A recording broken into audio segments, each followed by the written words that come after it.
Welcome to the D-Shift podcast, where we provide inspiration, motivation, and education to help you transition from the challenges of divorce to discover the freedom and ability to live life on your own terms. Are you ready? Let's get this shift started.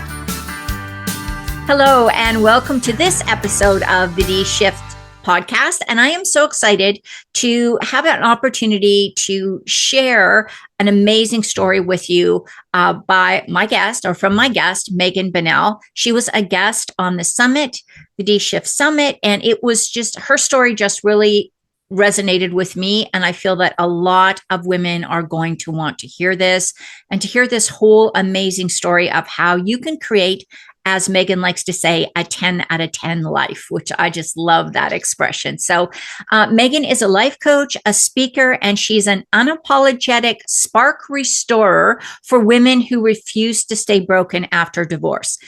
Like me, Megan was a teacher. She's been a corporate professional, and she rebuilt her life after an abusive relationship, deep grief, and a complete identity unraveling. And I think her message is so hopeful and inspiring, and something we all need a little more in our lives today. So Megan, welcome. Thank you. I'm excited to be here, Marty. I appreciate it.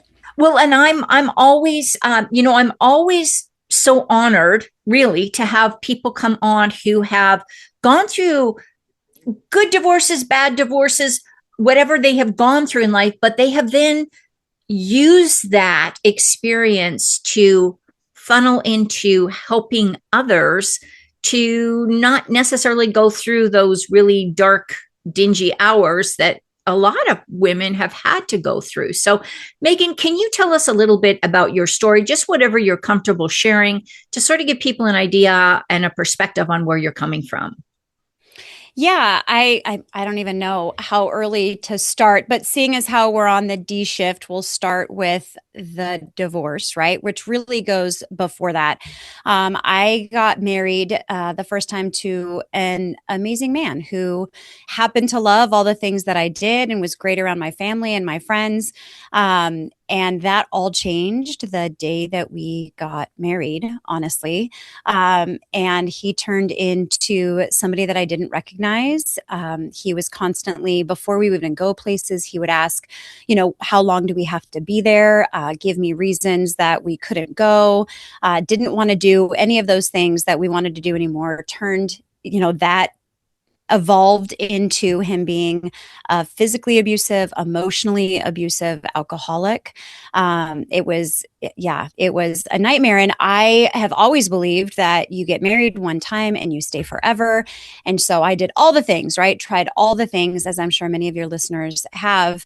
And I bent over backwards and changed everything that I could, including my own identity, who I was, to make it work. And it just didn't. I, couldn't stay there anymore for my safety, my emotional safety, my physical safety.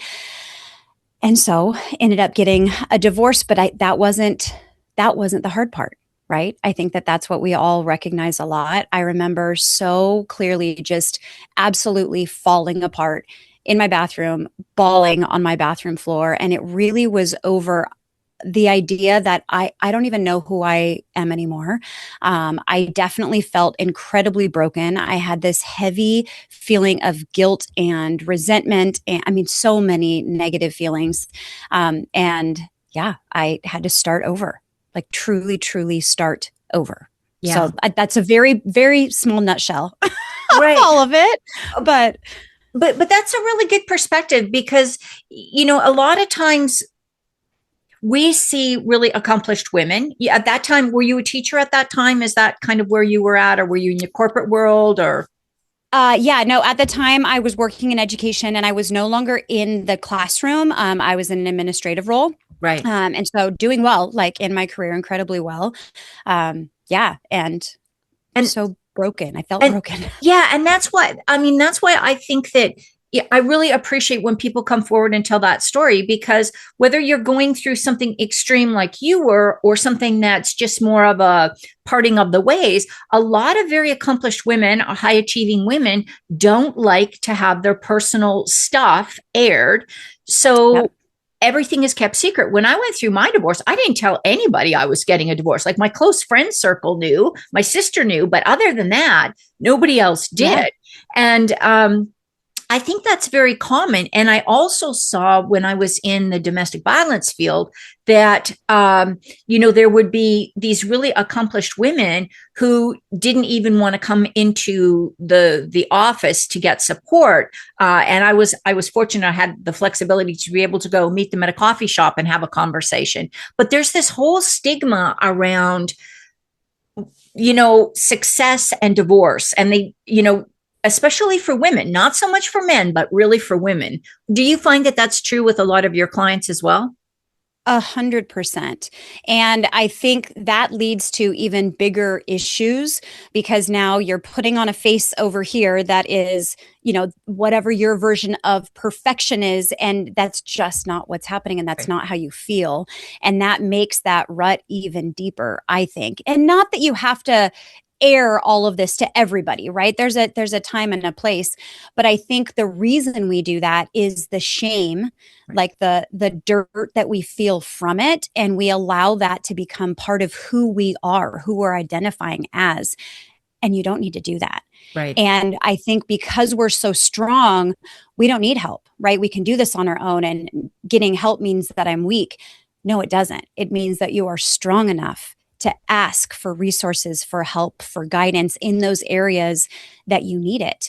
And I think that's incredibly important to understand that getting that, whatever it is, whether it's coaching, counseling, therapy, guidance, talking with a friend, that doesn't make you weak. It makes you strong enough to know, hey, I need a little bit of help in this area. Yeah. And you're so right, because I think there's still that stigma that if you reach out for help, somehow you're weak. And I'm going to say that I'm older than you. I know that because we have done this before. But when I first got my first corporate job, I was the only woman working in a plant facility. There was probably 400 or 500 men working there. I was the only woman at that time, other than the boss's secretary. And you feel like everybody is watching you, and you feel like one little misstep. And I was not going through divorce at that time, but even then, I really felt that. So now you talk a lot with women about rising after divorce. Can you expand on that? And because I think that's such an important concept to consider. Yeah, I really feel as though part of what happens to anybody, but women especially in divorce, is that we feel broken, right? And we feel like we did something wrong, whether or not we did, right? And we feel weak in that moment. And I think it's our job as that woman in that place to make a decision that we're going to rise, right? And there's steps to doing that. And I think the very first piece of that is just acknowledging and giving permission to accept exactly where you are. So be aware of how you are feeling about it. What is your current identity? What are you defining yourself as, right? Just be aware and acknowledge and accept that. It is okay to feel broken. You're not. But it is okay to feel broken. It is okay to feel incredibly scared about what's coming before, what's ahead of you. It is okay to feel extreme grief or anger or whatever. Like, it's okay. Just acknowledge that. Give yourself permission to be exactly where you are without guilt about it. This is where I am, right? Yeah. And then after you can really accept where you are, right? That's your starting line. That's not your ending line. And so now it's about re-identifying who it is that you are. Think of where you want to be. Think of that woman that you want to be. And who is that woman? What does she do? What does she stand for? What are her boundaries? How does she describe herself, define herself? Who is she to other people? Who is she to herself, right? So really envision that, reimagine who it is that you are, because that woman's inside of you. She is there and she is ready, right? And so it's going to take steps though to get there, and that's okay. So then you can just make a point of laying one brick at a time to get there. Just one.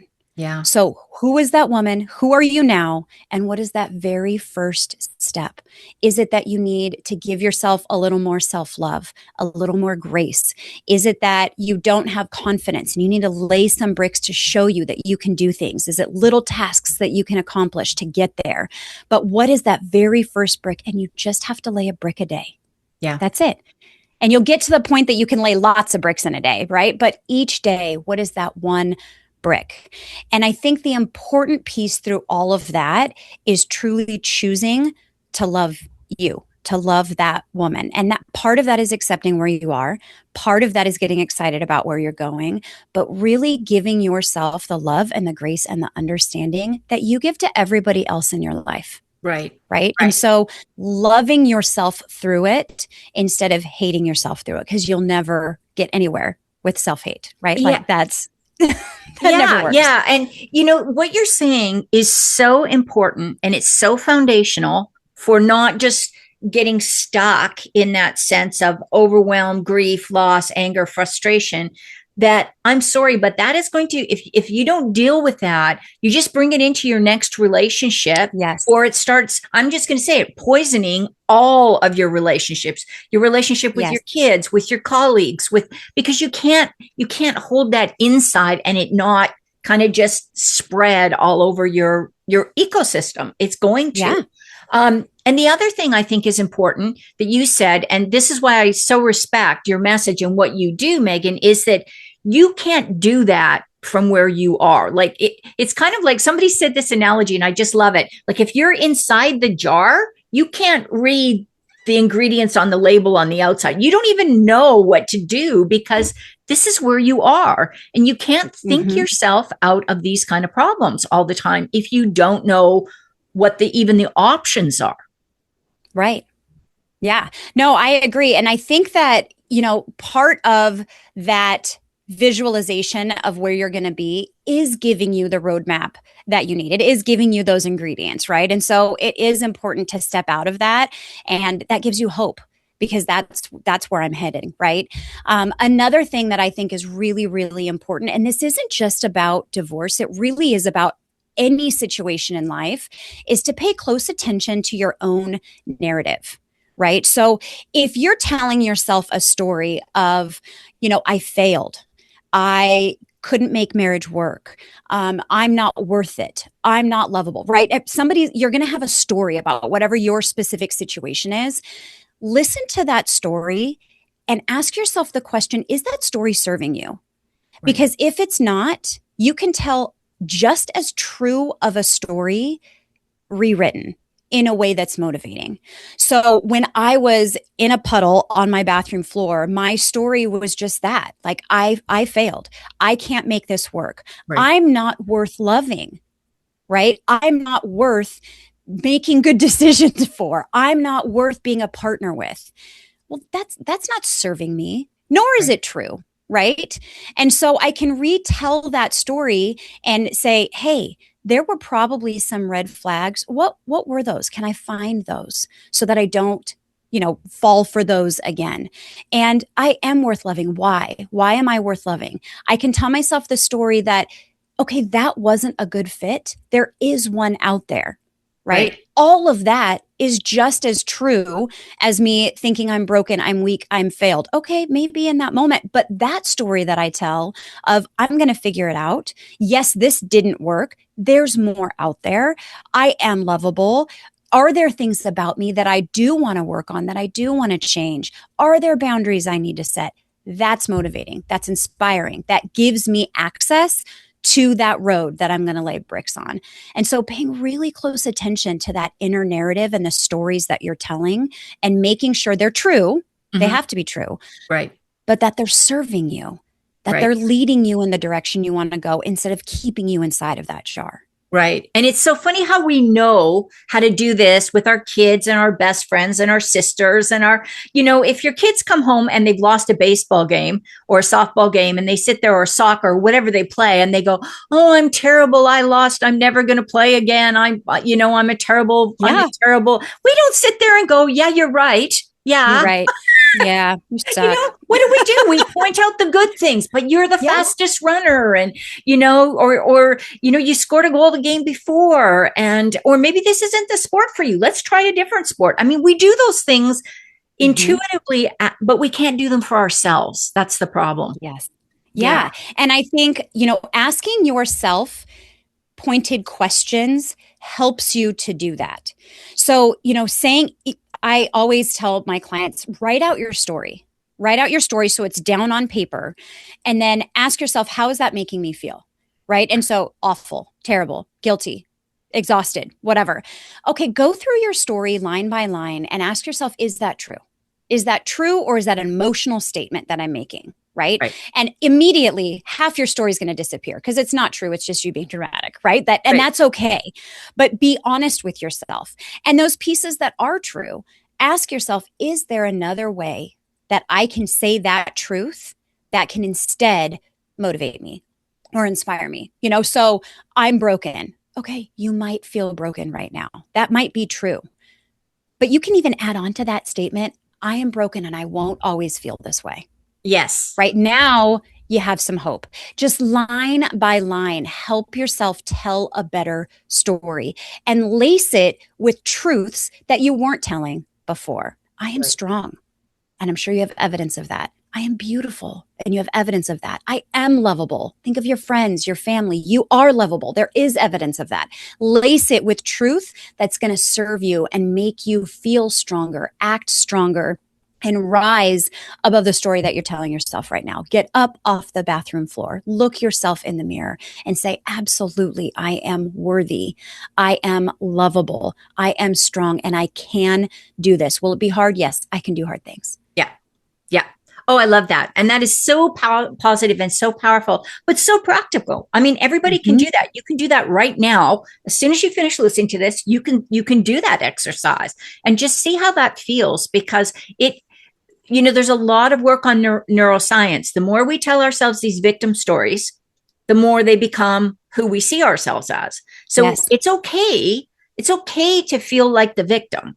We've all, and you're right, You've it been there. doesn't just happen in divorce. If you don't get the promotion, if there's a lot of times where you can feel like the victim. Yep. You don't get the birthday. Your spouse forgets your birthday, or your family forgets your birthday. I mean, these things happen, right? We can Yep. stay on that. We can stay on that victim story for years, and Oh, it's yeah. not going to help us. So I want to transition a little bit. I am Yeah. really excited about this idea out of a 10 out of 10 life. Can you tell us a little bit about what that is? And if people are sitting there going, oh yeah, but I'm just like, I am that puddle on the bathroom floor, I don't see myself getting there. Yeah. Let's talk a little bit about that too. But first, let's start with what it is. Yeah. So the idea of a 10 out of 10 life is just if you were to rate your life, and I'll go into this, but in a lot of different areas, you would rate them all 10 out of 10. You are living your best life. And this has nothing to do, when you really get into it, with what you own, with how much money you have. It's the feeling that you have on a day to day basis going through life. Now, is every day going to be a 10 out of 10? Is it going to be the best day of your life? Of course not. But you are setting yourself up to experience, be open to experiencing that amazing living life to its fullest, right? Without changing external circumstances necessarily. And so that 10 out of 10, it really involves a lot of different pieces. So it involves, how are your relationships? Not your intimate relationship necessarily, but how are your relationships, your friends, your family, your coworkers? It's how is your health? Right? It's how are you with spending your spare time, right? Like, what does that look like? It's if you are in a relationship intimately with somebody, how is that? If you're a spiritual person, how is your spirituality? And so you can rank yourself 1 to 10, right? 1 being, we got a lot of work to do, and 10 being, it's great, it's there. And anything that falls below a 7 is something that I would give immediate attention to. And then once you get everything up to about a 7, then you can start really making those micro shifts to give it up to a 10. But really surveying your life, and where is it that I am missing the mark? Where is it that I feel like there is this void? And then putting your attention towards that. That's the idea of the 10 out of 10 life. That is so important. And if you do have one area of life that's really low, it does impact the others Oh, because, yeah. it's like a tire. It's got to be inflated all to the same level for it to be a Yep. nice, smooth ride, right? Yes. So if you Yes. think of it as a circle or a wheel of life kind of exercise, what do you think is the biggest reason why people, and I'm going to say women in particular, because I know you and I mostly work with women, Hmm. what is it that keeps us from feeling comfortable in saying, I'm living a 10 out of 10 life? That makes us miss the 10 out of 10 life or Yeah, yeah. makes us feel uncomfortable. Well, Okay. I think both, because I think they kind of go hand in hand, right? Like it's almost like we don't feel like we deserve in some cases to have that 10 out of 10. Yeah, I would agree with that. And I think as women, we oftentimes struggle with our self worth and our value, and we attach it to other people and to things. And because of that, we're never going to hit that 10 out of 10 because it really is an internal working and internal state that allows you to live in that. I think that that's one reason. The other is that oftentimes we are givers, and Yes. so we will give of ourself until we are fully depleted and beyond. And that makes it difficult, number one, to actually be the best giver that you can be, by the way, but also to fill up our own cup, if you will. And then I think the third kind of piece to that is we are the best ever at comparing ourselves to others. And that comparison makes it really difficult to be a 10 out of 10 you living your 10 out of 10 life because you're trying to be like somebody else and you're not them and you're never going to be them. And so I think all three of those pieces for women, especially, makes it easy to be depleted in certain areas because we just are built to not do that. And so, how do we fix that? We fix that by one, taking a survey, right? Where are we on that wheel of life? Like you said, where are we, low, and dedicating the time that it takes to lay those bricks again, one at a time, to get that area back up. And sometimes that's a lot of self work, a lot of self reflection. Sometimes Mhm. it's boundaries. Sometimes it's being willing to take the time to fill us up when we're feeling depleted by giving to others. And everybody obviously is going to be different, but ultimately it's work. Yeah. Right. And that sounds funny, but just like a relationship, people have amazing relationships and you'll ask them, is it easy? No, Right. it's never easy. It's work to have that amazingness for yourself. It is work to have that amazingness. And it's usually not hours and hours and hours every day. It's 10 or 15 minutes a day, Mhm. very purposeful, intentional work that will help you get there, that will help find those beliefs that aren't serving you, that are going to help fine tune those habits that are going to help uncover some things that maybe you're leaking energy in. Find those things that give you energy and dedicating yourself to doing those little micro things here or there. But it's work. Yeah. It's a daily thing. But that will allow you, just like an amazing relationship, just like an amazing job, anything that will allow you to really experience life to your fullest, which feels amazing. Yeah, it does. And normally we do this at the end, but I think this fits in here. Megan, you have offered everybody a gift, which is an assessment that you have. I'm guessing that that would tie in nicely with what we just talked about. Oh, yeah. So if you are in the realm of, I'm not exactly sure where to even start, I have put together something called the Unstoppable You assessment. And it asks you not that many questions, to tell you the truth. It's pretty quick. But what it allows us to do is it puts you into a specific area of where you need to focus your work the most to get the fastest impact. And so you absolutely can take it, Marty. I'm assuming you're going to have links and The whatnot. links will be So in the chat. Absolutely. Yep. perfect. And so take that assessment, doesn't take you very much time, and it tells you exactly right then, right there, where you are leaking energy, where to put your focus so that you can build that up first. And the idea is that that's where you're going to have the most massive impact the fastest, Right. not maybe the only area, right? But that's where you're going to feel a difference quicker than any other area. And then now attached to that, Marty, which I didn't have back in November, I have a workshop series that is designed for you based on what those assessment results are. And so you can go right into these free workshops and it will help you, give you the tools to help boost up whatever area that was, give you those tools so that you can fix, if you will. It's not broken, but you can help to really fine tune whatever that area is. Oh, wonderful. Wonderful. What a valuable resource. Thank you for that, Megan. Yeah. Now, of all the things you've talked about, and it has been phenomenal, what do you want to be the highlight or the takeaway or the golden wisdom nugget that you want to share with everybody?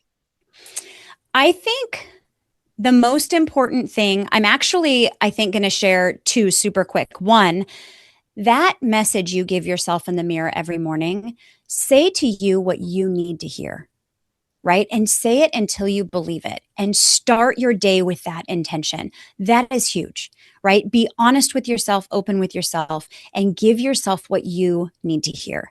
And then I think the second thing is something that I call it an 8 a.m. promise. If you wake up later than me, 10 a.m. promise. Find one thing you know is going to help get you whatever you need. Is it self-love? Is it confidence? Is it back on your feet? Is it, getting closer to getting bills paid? Whatever it is, make yourself one task that you promise yourself you're going to get done by 8 a.m. Because now you've laid a brick, but you've also given yourself that momentum and confidence for the rest of the day. So start the day with one small thing. 5-10 minute task that you will complete. And I promise you that will help you rise just a little bit that day. And that rising continues then throughout the day. And you do it again tomorrow. And you do it again tomorrow. And you do it again tomorrow. And you will watch yourself rise. Right. Consistency equals success. I tell that to everybody I talk to. Megan, I'm sure that there's lots of women that are listening. They're going, oh my gosh, I want to find out more about Megan, or I want to work with her and I want to know what she does. What's the best way to do that? So you can absolutely go to my website. It's meganbunnellcoaching.com. and learn all kinds of stuff there. If you just go to the assessment link and take that assessment, and you can go through the workshops if you want to, that there's always in there an opportunity to reach out directly if you want to. You can find me on Instagram at Megan Bunnell Life Coaching. And I answer all of those DMs. So you're more than welcome to do that. On a website, there's also a place to get in contact with me. So there's lots of resources on my website. There's lots of resources through the assessment. And then if you ever want to reach out directly, please do. I am happy to have what I just call a strategy session with everybody. We sit down just 20-30 minutes. You kind of tell me the story, I ask questions, and I give you a plan right then and there. And if coaching with me is one of those options that you're interested in, then I'll tell you all about what that looks like. But I'll give you tips and tricks right then and there in our strategy session to help you take the next steps towards whatever it is you're hoping to accomplish. Great. Megan, thank you so much for being here, sharing your wisdom and your inspirational message of rising and living that 10 out of 10 life. Thank you so much. Absolutely, Marty. Thank you for having me. And thank you, everyone, for listening into this episode of The D-Shift. And don't forget to tune in to the next one. Thanks for listening and supporting the D-Shift podcast. If you would like to attend live trainings by our amazing guests and have a chance to ask questions and get answers from our experts, join the D-Shift crew. For more details and to sign up, head on over to www.divorcecoachforwomen and click on the podcast page.